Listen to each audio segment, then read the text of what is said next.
Selamat pagi pemirsa, senang sekali Selamat Pagi Indonesia bisa kembali berjumpa dengan Anda. Dan di kali ini bersama saya Febrian Ahmad. Dan bersama saya Glory Nata. Pemirsa, hari ini ada sejumlah informasi penting, menarik dan hangat dan tentu saja inspiratif yang perlu Anda ketahui untuk memulai pagi Anda. Dan langsung saja kita simak inilah Selamat Pagi Indonesia dengan hot topic yang pertama. Di hari Minggu malam kemarin ini ada pemberitaan ya Febrian. Betul. Ya. Kalau Presiden masih sibuk ternyata mengurusi program makan bergizi gratis. Dan semalam ya, kalau misalnya masyarakat malam mingguan, Presiden ini tetap bekerja pemirsa. Iya. Karena dia menggelar rapat terbatas. Wow. Jadi ini merupakan visual dari menteri-menteri yang tiba di kediaman pribadi Presiden Prabowo Subianto di Rumah Kertanegara Jakarta Selatan.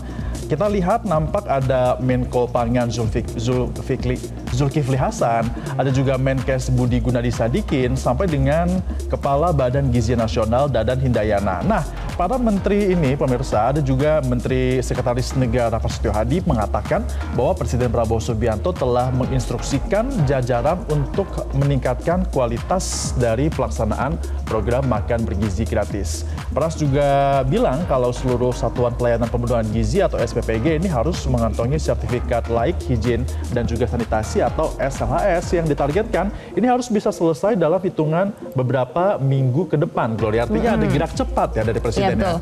Jadi menangani ada masalah langsung diadakan rapat terbatas sampai malam hari di hari Minggu lagi ya, Febrian ya. Dan kita langsung saja dengarkan pernyataan selengkapnya dari Mensesnek Prasetyo Hadi berikut ini.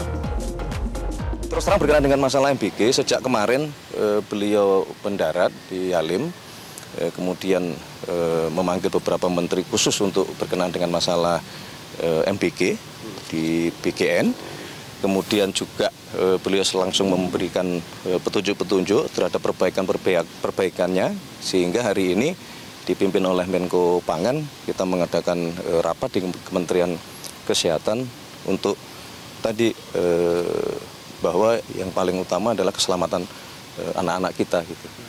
Terus tadi ya kami melaporkan hasil rapat kita tadi siang berkenaan dengan rencana perbaikan ke depan terhadap tata kelola, dan di situ juga terus terang Bapak Presiden dari kemarin memang memberikan petunjuk-petunjuk yang sangat detail, bahkan sangat teknis ya, misalnya berkenaan dengan masalah kedisiplinan, prosedur, terutama masalah kebersihan yang itu kaitannya dengan masalah air itu. Beliau sangat concern karena dari beberapa sampel yang sudah selesai itu salah satu penyebab utamanya adalah bakteri. Nah, patut diduga salah satunya adalah kedisiplinan kita di dalam melakukan proses memasak di setiap dapur-dapur tersebut. Wah, bersyukur sekali ya. Jadi pemerintah langsung menanggapi dengan cepat. Jadi akan dibuat beberapa pakem-pakem ya untuk menangani masalah-masalah yang terjadi. Apalagi kemarin juga dalam Kompres Mendagri sempat menyebut akan melakukan pertemuan melalui virtual dengan seluruh kepala daerah untuk membahas MBG ini di masing-masing daerah agar bisa berjalan dan juga jangan sampai ada keracunan lagi pemirsa ya. Betul sekali. Kalau kita ngomongin soal MBG, ini ada juga yang masih berkaitan tapi bukan dalam pelaksanaannya. Jadi ini ceritanya ada wartawan istana yang dicabut ID persnya karena diduga menanyakan insiden keracunan dari MBG. Kok bisa, Glory, seperti ini? Jadi kabar ini sempat ramai, Febrian, di media sosial, di mana Biro Pers, Media dan juga Informasi atau BPMI Sekretariat Presiden mencabut ID pers istana milik jurnalis CNN Indonesia. Hal ini diduga karena menanyakan insiden terkait dengan keracunan MBG kepada Presiden Prabowo Subianto pada tanggal 27 September lalu di Bandara Halim Perdana Kusuma. Dan kabarnya pencabutan ini dilakukan tanpa surat keterangan resmi dan di luar jam kerja dengan mendatangi langsung kantor redaksi. Waduh, jadi atas peristiwa dari pencabutan ID pers ini pun akhirnya Dewan Pers mengecam tindakan dari Biro Pers Istana dan juga dinilai ini menghalangi kebebasan pers. Sementara itu Mensesnek Prasetyo Hadi juga menanggapi pencabutan ID pers ini. Ia mengatakan bahwa akan mencari jalan keluar yang terbaik. Kita akan simak pemirsa, ini merupakan pernyataan dari Mensesnek selanjutnya untuk Anda. Kita cari jalan keluar terbaik lah. Jadi besok kami sudah menyampaikan kepada Biro Pers untuk coba dikomunikasikan lah cari jalan keluar terbaik. Baik, terima kasih Pak. Terima kasih ya, terima kasih. Oh, iya. Kita bangun komunikasi bersama lah. Gitu. Berarti ada atensi juga dari Bapak? Enggak, cukup sayang saja. Ya. Baik, terima kasih Pak Menteri. Terima kasih semuanya, kita cari. Semoga ketemu ya penyelesaiannya, baik dari wartawan yang terkait ataupun dari pihak istana. Ada jalan terbaik lah setidaknya ya. Betul sekali, dan kita lanjut ke hot topic berikutnya. Ada kabar nih dari PT Shell Indonesia yang berencana akan melepas bisnis SPBU di Indonesia mulai dari 2026 mendatang. Ya, ini sebenarnya pasti banyak yang menyayangkan Iya, ya. sayang sekali sih sebenarnya. Karena dari informasinya, Shell ini berencana untuk mengalihkan bisnisnya di Indonesia kepada perusahaan patungan baru atau new joint venture antara Citadel Pacific Limited dan juga Cevas Group. Dan wacana pengalihan kepemilikan bisnis SPBU Shell ini telah disetujui sejak Mei 2025. Di mana Vice President Corporate Relations Shell Indonesia, Susi Hutapea, mengatakan bahwa pihaknya berharap seluruh proses transaksi pengalihan bisnis SPBU ini bisa rampung nanti di tahun 2026, Glory. Dan Shell memastikan setelah proses pengalihan kepemilikan ini selesai, merek bahan bakar minyak Shell akan tetap berada di Indonesia. Susi Hutapea menambahkan pihaknya terus berkoordinasi dengan pemerintah dan juga mengantisipasi hasil positif dalam proses pengalihan kepemilikan bisnis SPBU Shell di Indonesia, dan menurutnya semua pihak tetap berkomitmen dengan kesepakatan awal.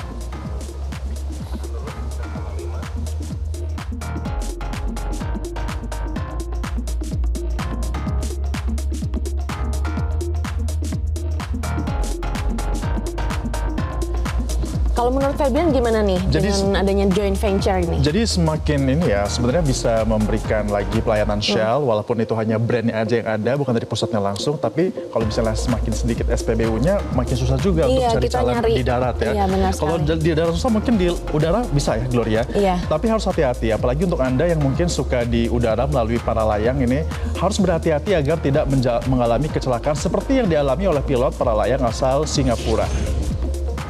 Ini adalah Bun Hui Ching, asal Singapura, ditemukan dalam kondisi tergeletak usai mendarat darurat.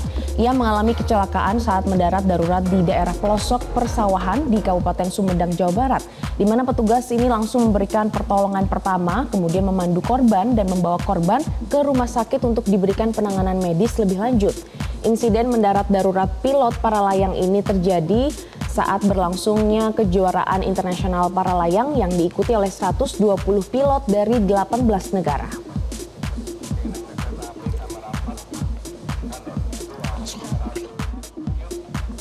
Nah pemirsa, hot topic selanjutnya dalam rangka hari ulang tahun ke-80 Kereta Api Indonesia, berbagai stasiun menggelar perayaan hari ulang tahun dengan meriah dan juga seru. Kita lihat ya seperti apa perayaannya.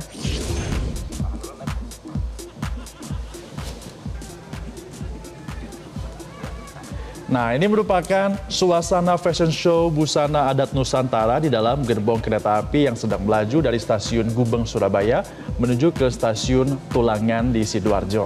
Ada sebanyak 25 peserta yang berlenggak-lenggok bak model, tapi ini dilakukan di dalam gerbong kereta api. Kegiatan fashion show budaya adat di kereta api ini yang sedang melaju pertama kali diadakan, dan ternyata ini masuk rekor muri pemirsa. Tidak hanya fashion show, rangkaian kereta api yang melaju ini juga masuk dalam rekor muri. Nah, ini merupakan parade kereta penumpang dengan livery terbanyak dari masa ke masa. Ada sebanyak 11 livery kereta dari era 1980 sampai dengan 2008 yang dihadirkan, lengkap dengan lokomotif klasik dan juga inovasi terbaru seperti kereta petani karya dari Balai Yasa Surabaya Gubeng. Pantes ya, itu tadi layout tempat duduknya yang terbaru ya untuk petani ya. Lebih mudah untuk digunakan, ternyata bisa buat fashion show, Glory. Iya, seru sekali ya ternyata Febrian. Dan juga kalau di Purwokerto ini, Febrian, ada para masinis dan juga petugas stasiun. Kita lihat ya, di Purwokerto.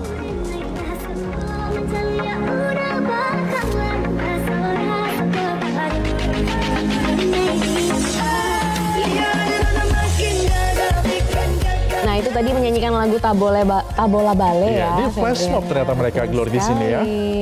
Dan juga ini selain flash mob juga dibagikan souvenir untuk pelanggan setia kereta api. Mungkin itu yang ada di sana langsung kaget ya. Loh, ini ada apa flash mob, terus mereka mau berangkat malah dapat hadiah. Ternyata kompak banget ya, Febrian.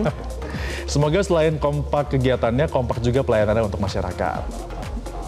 Download Metro TV Extend sekarang.